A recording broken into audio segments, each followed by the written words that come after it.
Buen día, maestro. A continuación le voy a hablar acerca de las diferencias gráficas entre dos Juegos Olímpicos y dos mundiales. Del primero del cual le voy a hablar es acerca de la identidad gráfica del Mundial de Estados Unidos del 94. La identidad gráfica de este mundial fue regresar otra vez a lo que ya se había visto antes en mundiales pasados. Fue representado como años atrás con un balón simulando movimiento, algo que se ve desde los 80s, además de utilizar los colores patrióticos. La identidad gráfica no fue nada innovadora porque es muy similar a la que fue utilizada por México en el 86. Incluso en su mascota fue representada pues por un canino. En los 90s era muy de moda utilizar estos personajes antropomórficos de animales, como se veía en las mismas compañías de deportes y alimentos.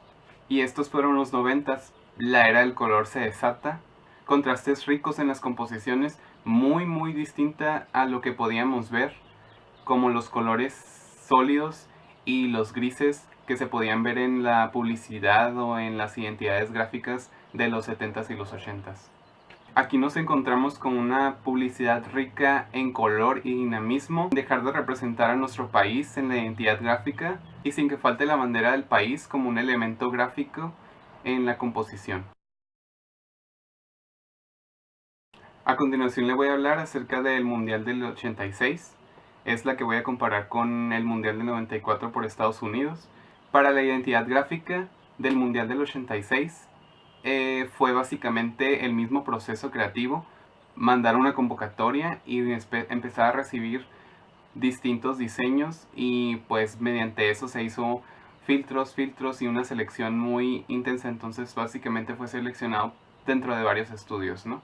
Fue uno de los primeros mundiales que se caracterizaba por ser sumamente importante representar la cultura. Fue el mundial que representó de pies a cabeza la cultura mexicana, donde su mascota por sí misma pues refleja el estereotipo mexicano. Causó mucha controversia por ser muy subjetiva, por mostrar la verdad cultural y económica del país.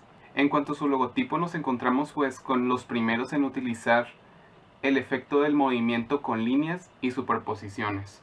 Mientras que en su publicidad, en contraste a la publicidad de Estados Unidos del Mundial del 94, esta es más enfocada hacia el legado histórico y prehispánico del país, concentrándose más en las raíces y no tanto en la patria política como lo hacían otros países.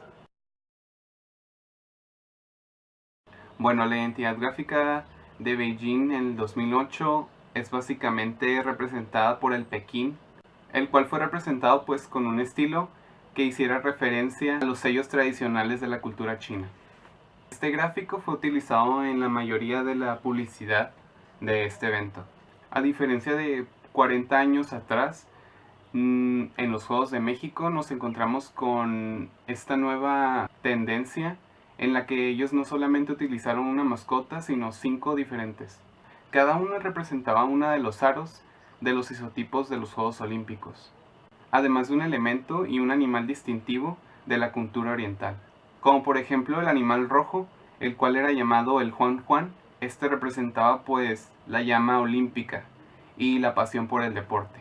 Sin duda este fue uno de los mejores estilos gráficos utilizados en las campañas de los juegos. Algo que me llamó mucho la atención y que en lo personal utilizo en mis diseños, ya sean logotipos o alguna especie de cartel o algo así, fue que ellos iniciaron o utilizaron la tendencia de que su logotipo crear una especie de textura como de brocha o pincel, en contraste con campañas anteriores como la del 68 e inclusive con otras campañas de otros mundiales.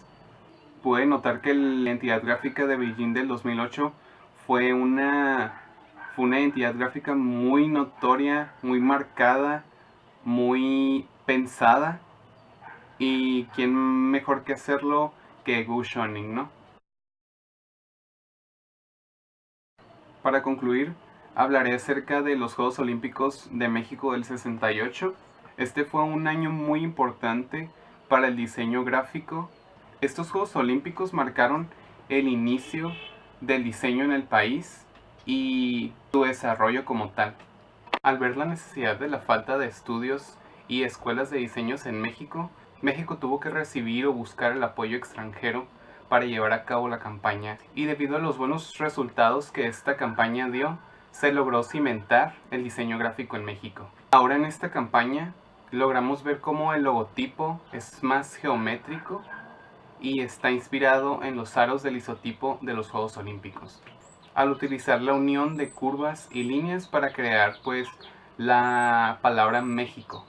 Si bien la propaganda y la publicidad que se llevó a cabo retomaba mucho de la cultura mexicana y la historia del país, pero logró algo que muchos mundiales no habían hecho. Logró ser moderno e innovador y sirvió de inspiración para futuros Juegos Olímpicos en el cual se retomó este estilo gráfico.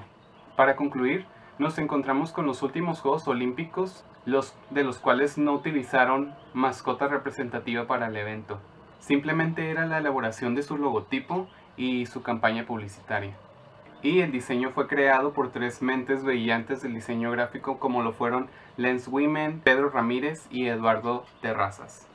Y con esto concluyo el videoblog en la que hice la comparativa entre dos Juegos Olímpicos y dos mundiales. Gracias.